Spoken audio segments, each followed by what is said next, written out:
நம்ம இன்றைக்கி என்ன பார்க்க போகிறோம் அப்படின்னு பார்த்தீங்கன்னா லாஸ் ஆஃப் எக்ஸ்போனன்ட்ஸ். அதாவது ஒரு நம்பருக்கு மேலே பவர் இருந்துச்சு அப்படின்னா அதுக்கு நிறைய ரூல்ஸ் இருக்குது. ஸோ அந்த மாதிரி நமக்கு ரூல்ஸ் என்னென்ன ரூல்ஸ், அதாவது என்னென்ன லாஸ் நம்ம யூஸ் பண்ணணும் அப்படின்னு பார்க்கலாம். ஃபஸ்ட்டு நமக்கு இங்கே நான் எழுதுகிறேன் பாருங்கள்.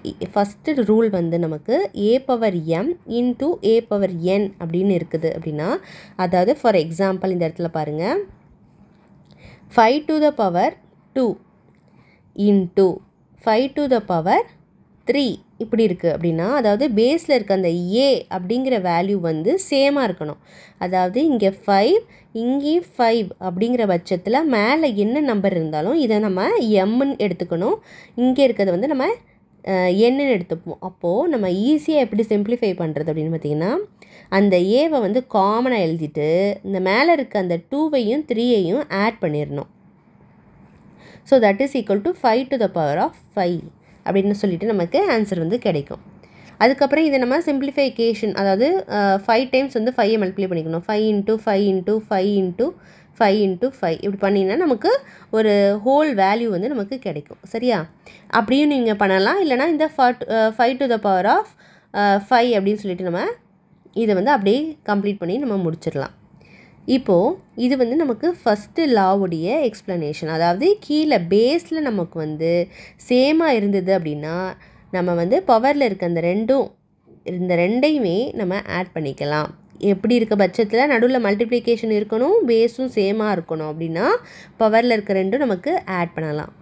இதுவே ரெண்டாவது லாவில் 5 to the power of 3 இருக்குது, கீழே பார்த்தீங்கன்னா 5 to the power of 2 இருக்குது அப்படின்னு வச்சுக்கோங்க.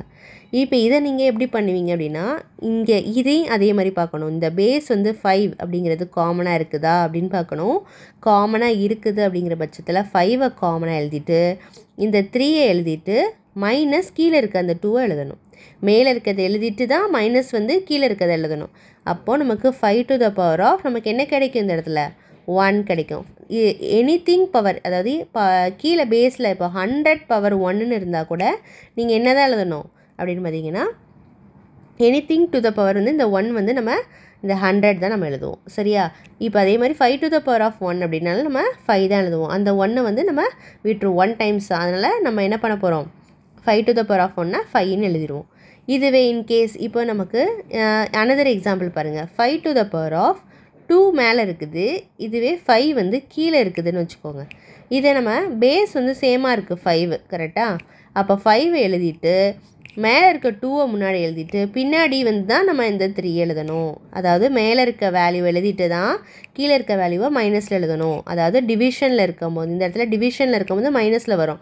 இதே மல்டிப்ளிகேஷனில் இருக்கும்போது இந்த டேர்ம் வந்து நமக்கு நடுவில் வந்து ப்ளஸ் வரும். இங்கே டிவிஷனில் இருக்கும்போது பேஸ் சேமாக இருக்கும்போது நம்ம மைனஸ் தான் பண்ணணும். மேலே இருக்க வேல்யூ கீழே இருக்க வேல்யூ மைனஸ் பண்ணணும். இதுதான் ரெண்டாவது நமக்கு லா. இப்போ இதை மைனஸ் பண்ணும்போது நமக்கு பெரிய நம்பர் வந்து பின்னாடி இருக்குது. அப்போ நமக்கு 2 அதாவது +2 வந்து ப்ளஸில் இருக்குது, -3. ஸோ ஆஸ் யூஷுவல் நீங்கள் மைனஸ் பண்ணுங்கள். மைனஸ் பண்ணால் நமக்கு 1 அப்படின்னு கிடைக்கும். ஸோ 1க்கு அப்புறம் பெரிய நம்பர் சிம்பிள் வந்து நமக்கு 3யோடைய சிம்பிள் வந்து நமக்கு என்னது, மைனஸ். அப்போ -1. ஸோ இதனுடைய value 5 to the power of -1. ஓகேவா? ஸோ இதை வந்து நம்ம இங்கே 5 to the power of 1 5ன்னு எழுதுன மாதிரி 5 to the power of -1 நம்ம என்ன எழுதக்கூடாது, 5ன்னு எழுதிடக்கூடாது. 5 to the power of 1 மட்டும்தான் நமக்கு 5. Anything to the power of வெறும் சிம்பிளி +1 இருந்தால் மட்டும்தான் நமக்கு இங்கே வந்து 5ன்னு எழுதணும். -1 இருந்துச்சுன்னா அதை அப்படியே வச்சிடலாம். சரியா? இப்போ அடுத்தது நம்ம பார்க்கலாம். மூணாவது லா வந்து நம்ம பார்க்கலாம். மூணாவது லா வந்து என்னது அப்படின்னு பார்த்தீங்கன்னா, இதை நான் வந்து அழிச்சிட்றேன். இப்போ நம்ம மூணாவது லா வந்து பார்க்கலாம். மூணாவது லாவில் வந்து a to the power of -m equal to 1/a to the power of m. அதாவது மைனஸில் ஒரு வேல்யூ இருக்குது அப்படின்னா அதை நம்ம எப்படி எழுதலாம்னா, டிவைடில் போகும்போது பவரில் இருக்க அந்த நம்பர் வந்து நமக்கு ப்ளஸ்ஸாக மாறிடும். இப்போ போன சம்மில் பார்த்தோம்ல 5 to the power of -1 வந்தது. ஸோ இதை நம்ம எப்படி எழுதலாம் அப்படின்னு பார்த்தீங்கன்னா, 1/5 to the power of இந்த -1 வந்து +1 ஆகிடும். அப்போ இதை நம்ம எப்படி எழுதலாம், 1/5 to the power of anything to the power 1 வந்து நமக்கு என்னது, அந்த 5 அப்படியே தானே வரும். ஸோ அப்போ 1/5 அப்படின்னு சொல்லிட்டு நமக்கு இதை எழுதலாம். ஓகேவா? இதுவே வேறு நம்பர் பார்க்கலாம். இப்போ 2 to the power of minus 3 இருக்குன்னா இது நம்ம எப்படி எழுதலாம் அப்படின்னு பார்த்தீங்கன்னா 1/2 to the power of plus 3ன்னு வந்துடும். அப்போ 1/2 to the power of 3 வந்து 2 into 2 into 2.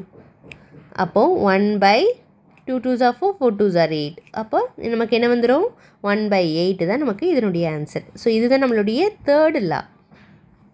சரியா? இப்போ அடுத்தது நம்ம ஃபோர்த் லா என்ன அப்படின்னு சொல்லிட்டு பார்க்கலாம்.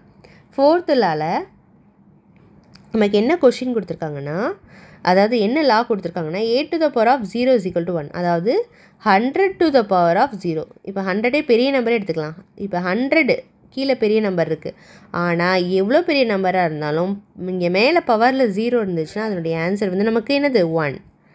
இப்போது நீங்கள் 1000 எடுத்துக்கிட்டால் கூட பவரில் 0 இருந்துச்சுன்னா அதனுடைய ஆன்சர் வந்து நமக்கு என்னது 1 தான். சரியா? நீங்கள் வந்து பவரில் 0ன்னு பார்த்துட்டிங்கனாலே கீழே இருக்க நம்பருக்கு வந்து எதுவுமே இல்லை, ஆன்சர் வந்து நம்ம 1ன்னு எழுதிட்டு போயிட்டு இருக்கலாம். இப்போ இங்கே பார்த்தீங்கன்னா 2 to the power of 0 is equal to 1, 5 to the power of 0 is equal to 1. என்ன நம்பர் வந்து கீழே வந்துட்டு பவரில் வந்து நமக்கு மேலே 0 இருந்தாலும் நமக்கு 1ன்னு சொல்லிட்டு நம்ம எழுதிடலாம். இது வந்து நமக்கு ஃபோர்த் லா. ஓகேவா?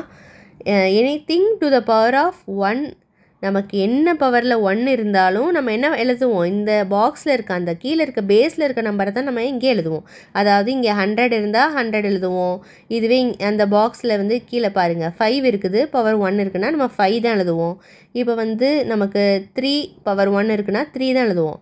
ஆனால் பவரில் நமக்கு 0 இருந்துச்சுன்னா நம்ம வந்து 1 எழுதணும். 0 இருந்துச்சுன்னா நம்ம என்ன எழுதணும் 1 எழுதணும். ஸோ இது ரெண்டும் நம்ம கன்ஃபியூஸ் ஆகாமல் பார்த்துக்கணும். அதாவது இங்கே பாருங்கள், ஈஸியாக நோட் பண்ணி வச்சுக்கோங்க. 2 to the power of 0 அப்படின்னா பவரில் 0 இருந்தால் அந்த வேல்யூ 1ன்னு எழுதிக்கணும். ஓகேவா? கீழே என்ன வேல்யூ இருக்கோ பார்க்கக்கூடாது. ஆனால் அந்த 2k பவரில் நமக்கு வந்து 1 இருக்குது அப்படின்னு வச்சுக்கோங்களேன். நம்ம வந்து 2 to the power of nothing but 1 times நம்ம எழுதுவோம். இப்போ 2 to the power of 2ன்னு இருக்கும்போது நம்ம என்ன எழுதுவோம் 2 into 2ன்னு பிரிப்போம். இதுவே 1 timesனால் ஒரு தடவை தான் நம்ம எழுதுவோம். ஸோ அப்படி நீங்கள் ஞாபகம் வச்சுக்கலாம். ஓகேவா? இந்த மூணையும் நீங்கள் ஞாபகம் வச்சுக்கலாம். இது வந்து 2 to the power of 0னா நமக்கு 1, 2 to the power of 1 அப்படின்னா நமக்கு அதை ஒரு டைம் தான் நம்ம பிரிப்போம். 2 to the power of 2னா 2 times பிரிப்போம். இதுவே 2 to the power of 3னா நம்ம 3 times இதை வந்து நம்ம பிரித்து எழுதுவோம். கரெக்டாக? ஸோ இப்படி நீங்கள் ஞாபகம் வச்சுக்கிட்டிங்கன்னா உங்களுக்கு ஈஸியாக இருக்கும். அடுத்தது பாருங்கள், நம்ம 5th லா வந்து பார்க்கலாம். 5th லா நமக்கு என்ன கொடுத்துருக்காங்கன்னா, பவருக்கு மேலே பவர் இருக்க மாதிரி நமக்கு வந்து கொடுத்துருக்குறாங்க. இப்போ இதில் வந்து 5th லாவில் a to the power of m whole to the power of n, இப்படி தான் இதை நம்ம சொல்லணும். ஏக்கு மேலே ஒரு பவர் இருக்குது, அப்புறம் அந்த ஃபுல் நம்பருக்குமே ஹோல் அப்படிங்கிற வேர்டை நம்ம இந்த இடத்துல யூஸ் பண்ணணும். ஹோலாக நமக்கு இந்த இடத்துல n இருக்குது. ஸோ இதனுடைய எக்ஸாம்பிள் எப்படி இருக்கும் அப்படின்னு சொல்லிட்டு இப்போ நம்ம பார்க்கலாம். இப்போ பாருங்கள், 5 to the power of 2 whole to the power of 3 இப்படி இருக்குன்னு வச்சுக்கோங்க. இதை நம்ம எப்படி எழுதலாம் அப்படின்னு பார்த்தீங்கன்னா, இந்த பவரில் இருக்க இந்த எம்மும் இந்த எண்ணையும் நம்ம மல்டிப்ளிகேஷன் பண்ணிடுவோம். புரியுதா? கீழே பாருங்கள், இந்த ஐடென்டிட்டியில் பாருங்கள், அதாவது லாவில் பாருங்கள், mn மல்டிப்ளை பண்ணணும். அப்போ 5 to the power of 2 into 3. So அப்போ 5 to the power of 2 3s நமக்கு 6. ஸோ இப்படி நமக்கு சிம்பிளாக ஆன்சர் எழுதிடலாம். இது வந்து ஹோலாக இருக்கும்போது. இப்போ இதுவே நீங்கள் வந்து மிஸ் அண்டர்ஸ்டாண்ட் ஆக வாய்ப்பு இருக்குது. எப்படி அப்படின்னா, a to the power of m to the power of n whole வராது. mக்கு மேலே பவர், அதாவது 5 to the power of 2க்கு மேலே இந்த 3 இருக்குது. அப்போ நம்ம ஹோல் சொல்லக்கூடாது. 5 to the power of 2 to the power of 3. இங்கே இப்படி இது நம்ம இதை ரீட் பண்ணும்போது எப்படி ரீட் பண்ணணும் அப்படின்னா, 5 to the power of 2 the whole to the power of 3. அந்த ஃபுல் நம்பருக்குமே ஹோலாக நமக்கு 3 பவரில் இருக்குது அப்படின்னு சொல்லுவோம். இங்கே வந்து நமக்கு 2க்கு மட்டும்தான் பவரில் இருக்குது. ஸோ இதை நம்ம எப்படி பிரிக்கலாம் அப்படின்னு பார்த்தீங்கன்னா, 5 to the power of இதை நம்ம என்ன பண்ணணும்னா, இந்த 2க்கு மட்டும்தான் பவர், அதாவது 2 to the power of 3. இதை நம்ம எப்படி பிரிப்போம்னா 2 into 2 into 2ன்னு பிரிப்போம். தட் இஸ் ஈக்குவல் டு நமக்கு 8ன்னு கிடைக்கும். சரியா? அப்போ இந்த ஃபஸ்ட்டு இந்த பவரில் இருக்கிறதுல பண்ணுவோம். அப்போ 5 to the power of 8ன்னு சொல்லி நமக்கு இந்த வேல்யூ வந்து கிடைக்கும். ஸோ நம்ம இந்த லாவை வந்து மிஸ் அண்டர்ஸ்டாண்ட் ஆக வாய்ப்பு இருக்குது. ஸோ இந்த லாங்கிறது வந்து ஹோலாக இருக்கும்போது தான் இந்த வேல்யூ ரெண்டுமே நமக்கு இந்த எம்மும் எண்ணும் மல்டிப்ளை பண்ணணும் தவிர இந்த மாதிரி இருக்கும்போது எம்ஐஎன்னே நம்ம மல்டிப்ளை பண்ணிடக்கூடாது. ஸோ இதுக்கும் ஆன்சர் வந்து நமக்கு வேறு வேறு ஆன்சர். சரியா? இப்போ ஃபார் எக்ஸாம்பிள் இங்கே பாருங்கள், 2 to the power of 3 whole to the power of 2 இப்படி இருக்குன்னா 2 to the power of அந்த 3ஐயும் 2ஐயும் நம்ம என்ன பண்ணலாம், மல்டிப்ளை பண்ணிக்கலாம். அப்போது 2 to the power of 3 2s are 6 நம்ம எழுதிடலாம். இதுவே 2 to the power of 3 to the power of 2 இப்படி இருக்குன்னா நம்ம ஹோலுங்கிற வேர்டை யூஸ் பண்ணக்கூடாது. 2 to the power of 3 to the power of 2 first நம்ம கண்டுபிடிக்கணும். அப்போ 3 into 3 9. அப்போது நமக்கு இப்படி தான் ஆன்சர் இருந்தது நமக்கு கிடைக்கும். ஓகேவா? 3க்கு பவர், இது வந்து 3க்கு பவர். அப்போது 3 into 3 நமக்கு பிரிக்கணும். அப்போ நமக்கு 9 கிடைக்கும். கரெக்டாக நம்ம மல்டிப்ளை பண்ணக்கூடாது. ஸோ இதுக்கும் நமக்கு வித்தியாசம் தெரிஞ்சுக்கணும். இதனுடைய ஐடென்டிட்டி தான் நம்ம இங்கே 5th ஐடென்டிட்டியாக போட்டுட்டோம். இதை வேணால் நீங்கள் 6th ஐடென்டிட்டியாக வச்சு தெரிஞ்சுக்கலாம். 6th லாவாக வச்சு நீங்கள் நோட் பண்ணி வச்சுக்கலாம். ஓகேவா? ஸோ இப்போ நம்ம லா ஆஃப் எக்ஸ்போனன்ட்ஸ்னால் என்னது அப்படின்னு சொல்லிட்டு நம்ம கம்ப்ளீட்டாக பார்த்தாச்சு. இதில் ஏதாச்சும் டவுட் இருந்துச்சு அப்படின்னா கண்டிப்பாக கமெண்ட் செக்ஷனில் கமெண்ட் பண்ணுங்கள். இந்த வீடியோ பிடிச்சிருந்துச்சு அப்படின்னா லைக் பண்ணிவிட்டு உங்கள் ஃப்ரெண்ட்ஸ் கூட நீங்கள் ஷேர் பண்ணிக்கலாம். தேங்க்ஸ் ஃபார் வாட்சிங்.